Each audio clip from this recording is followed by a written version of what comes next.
मुझे सहारा देने के लिए कि हम तुम्हारा सपोर्ट करेंगे।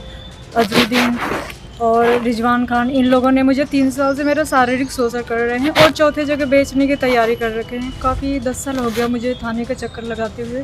ये 2014 में मैं आई थी यहाँ बब्बू के साथ। ये लोगों ने मुझे काफ़ी परेशान किया, धर्म परिवर्तन किया, टॉर्चर किया। लड़कियाँ होने के बाद ये लोग मुझे ब्लैकमेल किए।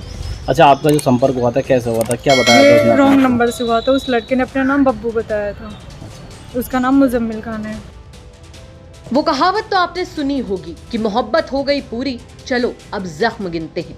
कभी कभी एक गलती किसी इंसान को कहां से कहां पहुंचा देती है, इस बात का पता आपको अमरोहा की इस कहानी से सुनकर लग जाएगा। 11 साल पहले गाजीपुर के एक नाबालिग लड़की के फोन पर एक मिस कॉल आता है। लड़की मिस कॉल का जवाब मिस कॉल से देती है।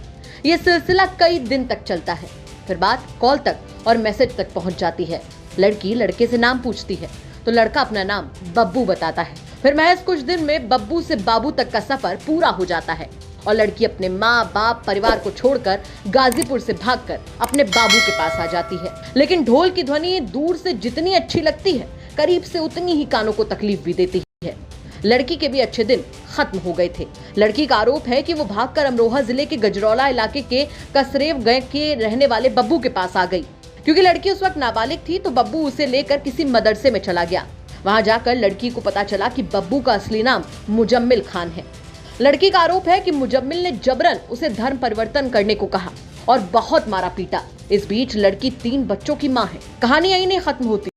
लड़की का तो यहाँ तक कहना है कि मुजम्मिल ने पहले उसे रिजवान, फिर अजरुद्दीन और फिर निसार के हाथ में बेच दिया, जिन्होंने मदद की बात कहकर उसके साथ जबरदस्ती की। लड़की का कहना है कि पिछले 10 सालों से वो इंसाफ चाह रही थी लेकिन नहीं मिला। आखिर में बजरंग दल के कुछ कार्यकर्ता उसकी मदद को आगे आए। थाने में इसलिए आई हूँ, काफ़ी 10 साल हो गया मुझे थाने का चक्कर लगाते हुए। ये 2014 में मैं आई थी यहाँ बब्बू के साथ। ये लोगों ने मुझे काफ़ी परेशान किया, धर्म परिवर्तन किया, टॉर्चर किया। लड़कियाँ होने के बाद ये लोग मुझे ब्लैकमेल किए काफ़ी। फिर उस गांव के निसारुद्दीन मुझे सहारा देने के लिए कि हम तुम्हारा सपोर्ट करेंगे। अजरुद्दीन और रिजवान खान, इन लोगों ने मुझे 3 साल से मेरा शारीरिक शोषण कर रहे हैं और चौथे जगह बेचने की तैयारी कर रखे हैं, जिससे मैं विरोध कर रही। तो मुझे लड़के ने 23 तारीख को आकर मुझे जानलेवा हमला किया है और मुझे जान से मारने की धमकी दी है। इस वजह से अब मैंने इन भैयों की सबकी सपोर्ट ली है, जो ये मुसलमान मेरे ऊपर जितना जुर्म कर रहे हैं, ताकि इसका विरोध हो सके और मुझे इंसाफ मिले।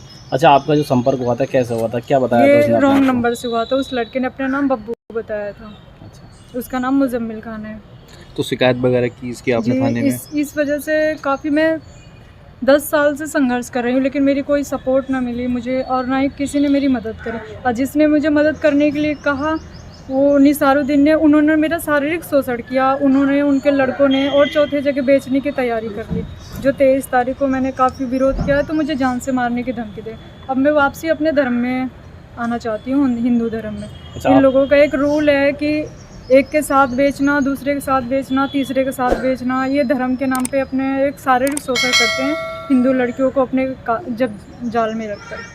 अच्छा, तो आपको कहीं मदरसों वगैरह में इन्होंने जी, रखा? मुझे मदरसे में भी रखा गया और रिश्तेदारियों में भी रखा गया। कितने मदरसों में रखा होगा? एक मदरसे में रखा गया, बाकी सारी रिश्तेदारियों में रखे इन लोगों ने। अब क्या चाह रही हैं आप? मैं इंसाफ चाहती हूँ ताकि मेरे जैसे किसी और लड़कियों का ऐसे ना हो। और इसका विरोध करने पे अजरुद्दीन ने मुझसे ये कहा, जैसे श्रद्धा के 70 टुकड़े हुए हैं, तेरे उससे दुगुना टुकड़े करेंगे हम। तो इसलिए मैं चाहती हूँ कि कोई हिंदू लड़की ऐसे मुसलमान के जाल में फंस के अपनी ज़िंदगी ना तबाह करे। अगर कोई फंसी भी है तो अपनी आवाज़ उठाए और इन भैयों की सपोर्ट ले, ताकि उनकी ज़िंदगी, उनकी लाइफ दोबारा अपनी एक नई ज़िंदगी जिए। ये आरोपी रहने वाले कहाँ के हैं? ये आरोपी रहने वाले कसेरुआ के हैं। इस मामले पर बजरंग दल के पदाधिकारी का कहना है कि उन्हें इस बात की जानकारी मिली, उसके बाद उन्होंने लड़की को इंसाफ दिलाने की ठानी और पुलिस से मामले पर तहरीर देकर कार्रवाई की मांग की है। मामला संज्ञान में आया है। नाम की युक्ति है।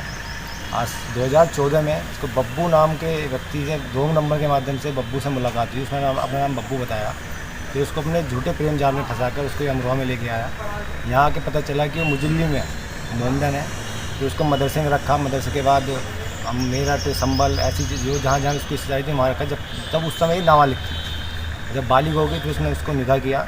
फिर 3 बच्चियाँ हो गई इससे। फिर उसने दूसरे व्यक्ति को बेच दिया, दूसरे ने तीसरे को बेच दिया, तीसरे ने चौथे को बेच दिया। इसी तरह जो हमारे हिंदू बहन बेटी हैं झूठे अपनी जाल में फंसाकर नाम बदलकर धर्म परिवर्तन कराकर जो उनके हिंदू बेटियों के साथ शोषण हो रहा है, बजरंग दल इसको बिल्कुल बर्दाश्त नहीं करेगा। सड़क से संसद तक की लड़ाई लड़ने का काम बजरंग दल करता है और हमेशा करेगा। बहन बेटियों के सम्मान में बजरंग दल मैदान है। फिलहाल इस मामले पर आरोपियों के खिलाफ मामला दर्ज हो गया है और पुलिस जांच में जुट गई है। हालांकि इस मामले पर कोई भी अधिकारी कैमरे के सामने बोलने को कुछ भी तैयार नहीं है।